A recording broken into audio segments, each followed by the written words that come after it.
In the United States, there's a couple of reasons. The COVID crisis meant that people couldn't go to sporting events or concerts or anything, and motorcycles are the original social distancing machine. So you're inside your own helmet and your own bubble, and you could do that. Through the work of the Motorcycle Industry Council, very early on in the COVID pandemic, motorcycles were declared essential because first responders were using them. It was a means of transportation.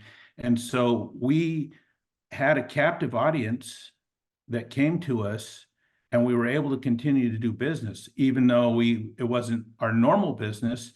It was a great attention getter. And as we say in the motorcycle industry, the key to success is butts and seats. Once somebody actually experiences riding a motorcycle, then the hook is set. And 9 times out of 10, you'll have a customer. But unless you have that kind of massive outreach like we were given with the COVID bubble, it's hard to convert interest into customers. So we were the beneficiaries of a perfect storm of what could have been a crisis was averted. We were declared essential, and we did very well for ourselves. Then the supply chain issues that hurt us because we couldn't supply all the demand of these new riders that came in. And so the pre-owned space increased, and used motorcycles were going for as much or more than the new units were just because they were available. Unfortunately, we became a victim of our own success because eventually anybody who did want a bike paid too much for it, but they got it. And then sporting events opened up, rock concerts started happening again. All of that happened, and we lost that artificial drive to motorcycling. So even though on a global scale, we're seeing that surge continue in many areas, we're actually seeing the market in the United States flatten out. Well, during the COVID, anything with 2 wheels was popular. Now we're seeing, I would say, dirt bikes, entry-level machines continue to high interest because the children of the people who were introduced to riding are still doing it. We've seen also a crossover between the e-bike sector and entry-level motorcycles is starting to drive some of those smaller displacement sales. But overall, the biggest trend in the United States for the last 3 to 5 years has been the adventure bike segment. I think of 24 new models that were introduced this year, 15 of them have been adventure class bikes of all displacements, but that is the hottest sector in the US right now. In California, we have a government subsidy that made it possible to buy EVs with an incredible tax benefit. And so electric cars and motorcycles and bikes all were benefiting from that. Once that subsidy was removed and the market was left to its own devices, the demand wasn't quite as high as everybody had anticipated. And now there's even talk of backtracking in a lot of the states, some of those mandates that you'd be all electric by 2025 or 2035 or whatever the arbitrary number was. Now they're saying we don't have the infrastructure, and maybe that was an unrealistic goal. So we're seeing a time of turmoil for the EV sector. Companies like Chiron and RAR and Talaria have tapped into a niche. Those are non-licensed bikes. Kids are riding them to school because it's more fun than a pedal bike. It's not the expense of a gas bike or the maintenance. So it's a great entryway into our industry, but it's not translating into traditional motorcycle sales yet. We may get that benefit when those kids get old enough to get a street license and get a real motorcycle or a gas-powered motorcycle of some sort, or if they'll just move on to the next thing. We're not sure what happens with that. We don't know who's going to succeed. And in the meantime, globally, we've seen highly publicized companies like Cake fail, go bankrupt, and leave the space completely. When your market leaders do stuff like that, that does not bode well for the rest of the ecosystem around the motorcycle industry. Also, I think it was 2 years ago, 3 years ago, well, maybe it was even before that, Kawasaki used the EICMA show to announce that they were going to have electric bikes and hydrogen-powered bikes was going to be 90% of their lineup by 2025. Well, here we are on the verge of turning to 2025. I just went to Kawasaki's North American dealer meeting. They brought in all the dealers in the US and Canada and told them, no, we're a gas-powered company, and we're going to be producing gas-powered vehicles through 2050 and beyond. Honda had also done their global statement, and they will have an ICE drivetrain globally through 2050. That's their vision. So gas-powered motorcycles are not going to go away globally or in the US. The mandates to drive EV are now faced with the reality of the charging systems, the infrastructure, the battery technology, a lot of things that now we're trying to figure that out. Yes, let's say this, we're going to do this, but the reality is we've had an internal combustion gas-powered motorcycle for 130 years. And it works globally, and it doesn't require the infrastructure or any change anywhere around the globe to make that work. EV is still a bold new world for us, and we'll find out what happens. It's a space that nobody wants to be in. The independent bicycle dealers do not want to be e-bike dealers. They're purists. They want pedal bikes. They want what their industry has always given them. So they've pretty much kept e-bikes at arm's length. The motorcycle market, the same thing. We're gas powered. We're twist the throttle. We don't believe in that. Or it's not that we don't believe in it, but it's not in our wheelhouse. We do not deal with that space. So we don't want it. I'm on the Motorcycle Industry Council board, and we came to 3 of our quarterly meetings just trying to come up with what is a definition for an e-bike or an e-moto. Where's the cutoff? Is it a power equivalency of 50 cc's and now it becomes something that the MIC looks at? Or is it something we leave to People for Bikes and the other bicycle organizations because it's still got pedals on it? And then we've got companies like RAR that blur that line. There are no pedals. It has fixed foot pegs and a twist throttle. So does that make it a motorcycle? Well, it's got e-power. They call it e-moto. They've created their own category and their own definition for it. How that definition spreads to the rest of the world remains to be seen. There's also, if you're buying any EV to be clean and green, on the back end, that's fine. But how much energy does it require to get bauxite and convert that to aluminum and lightweight chassis and frames for an platform? How much lithium do you have to mine in the Belgian Congo to produce a battery? And the battery technology and energy density and all of those things that we have not yet figured out, how do you scale that to make it happen, to get it into the US channels? And in Europe, it's close together. Where I live in California, everything is spread apart. So we have range anxiety. We need 300 miles range to sell a product. The consumers have that issue with, they do not want to get stranded, and they can't wait for 45 minutes for a charging system to get them into limp home mode. A lot of people live in apartments, so all of the package where you get a home plug-in system. Well, if you're on the 17th floor, it's pretty tough to plug in down on the ground floor of a high-rise in LA. So there are issues there. Certainly within Los Angeles, with the Olympics coming and all that, the last mile technology, the road structures, trying to accommodate mass transit is an ongoing battle, but it's a mess. We've not had it in the 200 years or so that LA has been a hub.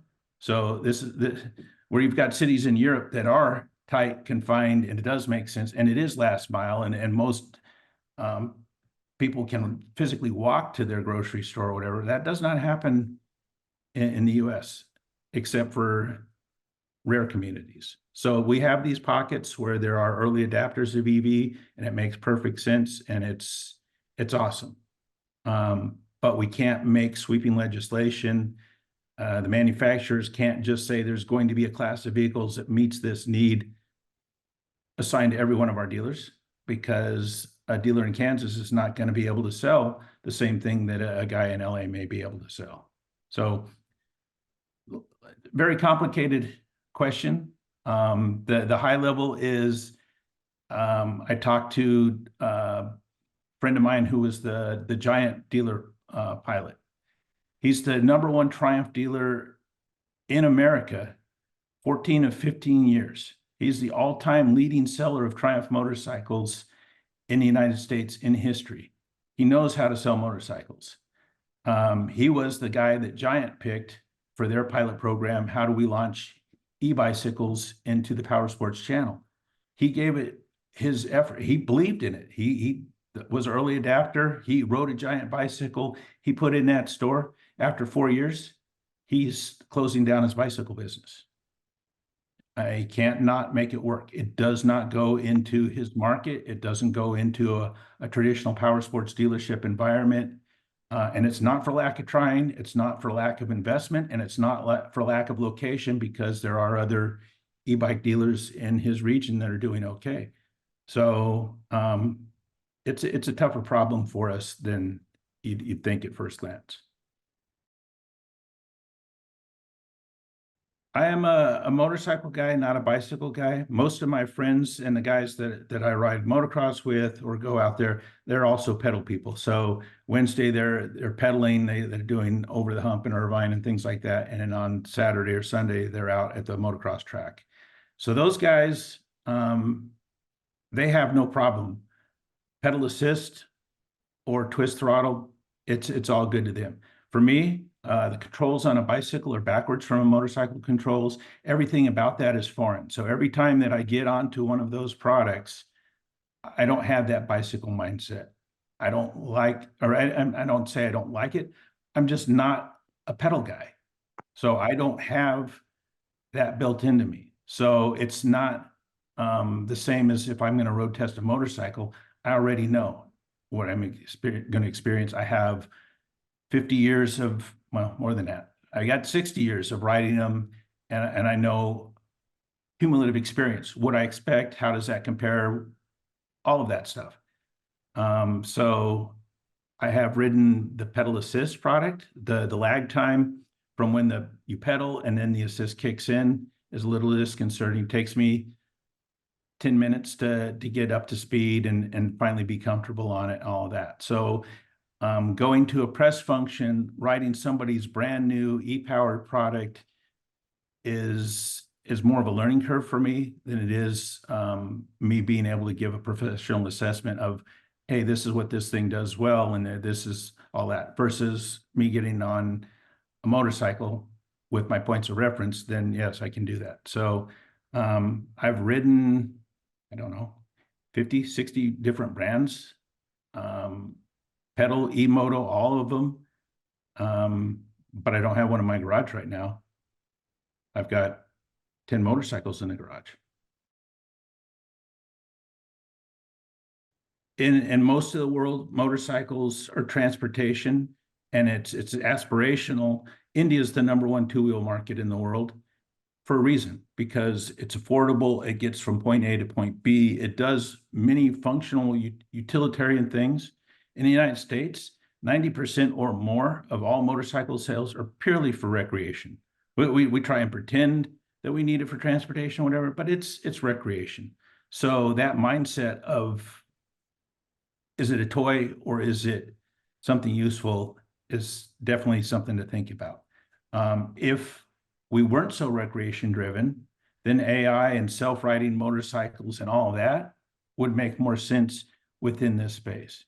But then I'd be out of a job, because AI would write the magazine and they don't need people like me. So yes, the rise of AI is out there. Technology is incredible. They can do amazing things, but they're answering questions that we as an industry have not asked. I'd rather go out and to the desert and ride on my own than to have AI send a bike to my door and drive me to a destination. And that's the other thing. It's driving versus in US we say ride. I'm a rider. I'm not a driver. The autonomous cars, the AI, all of that takes that control and excitement out of my hands and turns it over to the machine. So now it's a means of conveyance. It is not a motorcycle. I'm probably too old to be predicting what's going to happen with the future. I know what I grew up with, and I'm comfortable with it. I see the kids out there where they can, through their phone, change the settings on their suspension, change the fuel injection maps, do all of that from a phone, versus the old days where I would sit there at the side of the track and screw in different jets in my carburetor and do all of that, change the size of my rear sprocket so I could change the gear ratio to match track conditions, things like that. Phone does all that now. So there is a place for technology. It is amazing. It makes us all better riders up to a point. But do we need it?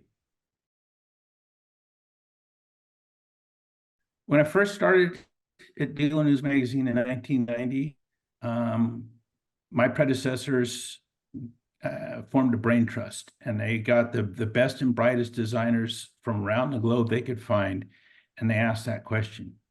So then in 1999, I did the same thing, and I brought in artists, designers, think tank people, and I asked them what was the motorcycle of the future, and we designed it, and we put it on the cover of the magazine.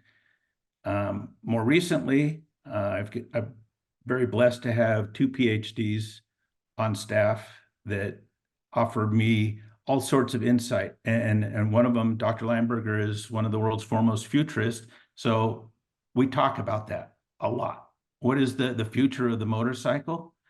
And how much can we afford? So AI, all of these levels of great sophistication also come at a cost, come at incredible technology. But what about the simple joy of riding? What about 1970 when we got into this and it was bare bones? Motorcycles weighed 180 pounds versus 680 pounds now. And yeah, the brakes weren't very good, and two-stroke power bands were just snap on and off, and it was a different experience, but it got the job done for a lot less technology, a lot less weight, and a lot more fun. So I see companies like Janus Motorcycles that has their frames hand welded by Amish people, and they are selling the simplicity, air-cooled, basic, bare bones, retro style bikes that go out there. I also see Kawasaki with their hydrogen powered and their E series and their hybrid bikes out there that are fascinating and an incredible leap forward in technology. Of the two, which one would I spend my money on? Because I can't afford the hydrogen. I don't have a hydrogen station near me. I'm going to look at that Janus and the simple old school air cooled kick start, not even an electric start. Kick that thing up and go. And I probably, again, I'm not the sweet spot for the consumer demographic, but for the bike of the future for me would be old school. Go simple, go back to the basics, go back to what's fun about riding. Get away from the AI, get away from the self-driving motorcycles and go back to riding a real motorcycle. But again, I'm that isolated outlier. I don't buy the motorcycle. I'm not in the demographics. The product planning people at the OEMs do not talk to me about stuff like that because they don't care. They have to go for what's next. So ask an engineer at Kawasaki what the future looks like. And it's probably going to be a very different picture than what I would paint it to be.